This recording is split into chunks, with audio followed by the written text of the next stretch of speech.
Hey, what's up guys? My name is Rory and thanks for checking out my channel. I got my first power tool when I was 15 years old. It was a 10-inch table saw from Ace Hardware, and I have been in love with woodworking ever since then. However, in all that time, I've never built a good quality cutting board. I feel like I've missed a rite of passage as a woodworker. So I'm going to take that on today. Now, this is not intended to be a how-to video. I am sure I'm going to make a ton of mistakes. There are a lot of different techniques in making cutting boards, so let me know what I should do differently in the comments below. Thanks for tuning in. Even though I've been quote-unquote woodworking for a long time, I don't have a ton of experience using hardwoods. Most of my experience has been in home building and remodeling and DIY projects around the house. For this reason, I wanted to keep these cutting boards extremely simple, so I'm using walnut and hard maple.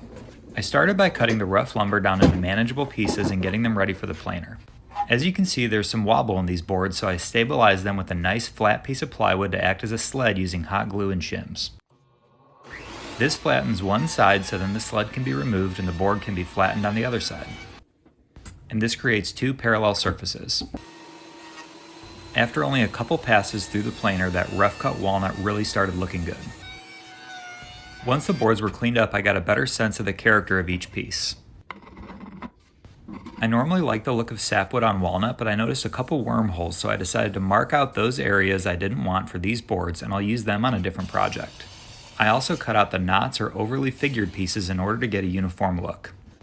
Here you can get a little bit of an idea of how I set up my workflow in my small shop.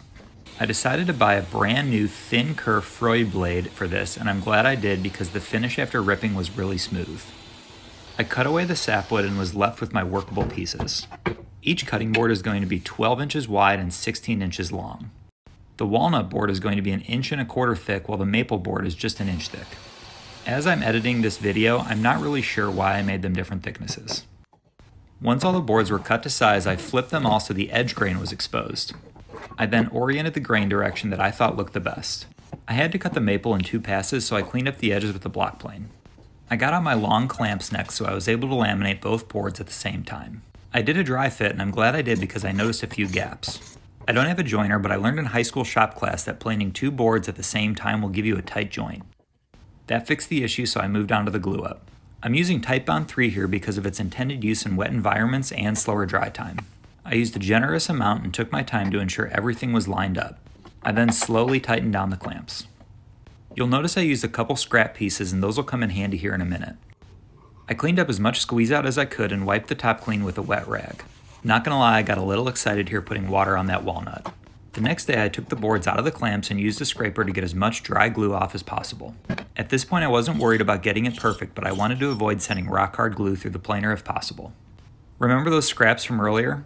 I used some hot glue to attach those to the sides of each board. The reason I'm doing this is because I get a fair amount of snipe on my planer.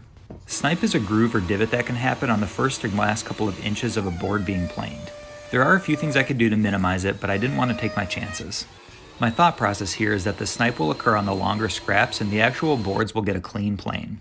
While you can't see it that well on camera, this worked as planned and I was really happy about it. I pulled the scraps off and cleaned up the glue with a chisel. I then grabbed my crosscut sled and cleaned up the edges of each board. I took my time here, ensuring I got a nice clean cut since I was going across the grain and this would give the boards their final dimensions.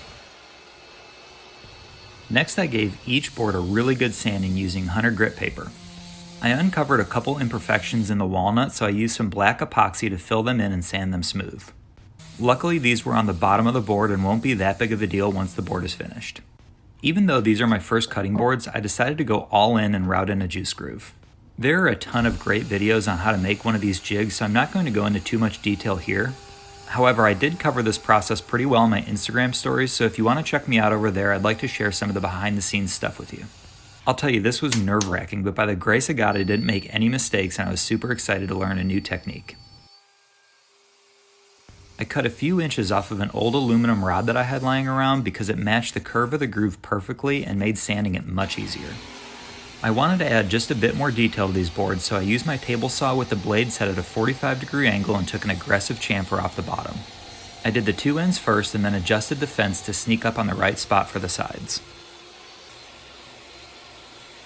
Now that all the detail was done, I was ready to give these boards a final sanding. I started again with 100 grit and worked my way up to 240. If I have learned anything from watching cutting board videos, it's that you have to pop the grain with water, let it dry, and then sand it one last time with the final grit. Doing this avoids a furry board after the first time you wash it. Once they were dry, I sanded them again with the 240 and was really happy with the way they feel. I vacuumed up as much of the dust that I could to get them as clean as possible before finish. I also labeled them with my new branding iron, which I'm pretty sure completes my quest at becoming a real woodworker, right? For the finish, I used food-safe mineral oil and beeswax that I got off Amazon. Watching the maple and walnut come to life was absolutely the most satisfying part of this build. I'm just going to be quiet for a minute so we can all enjoy it together.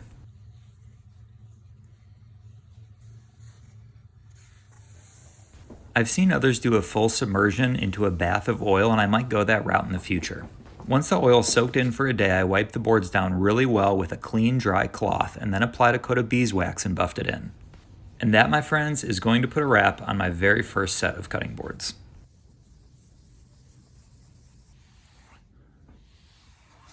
Thank you guys so much for watching. These cutting boards were a blast to make. I want to give a special thanks to my friends Troy Courtney and Vincent Ferrari.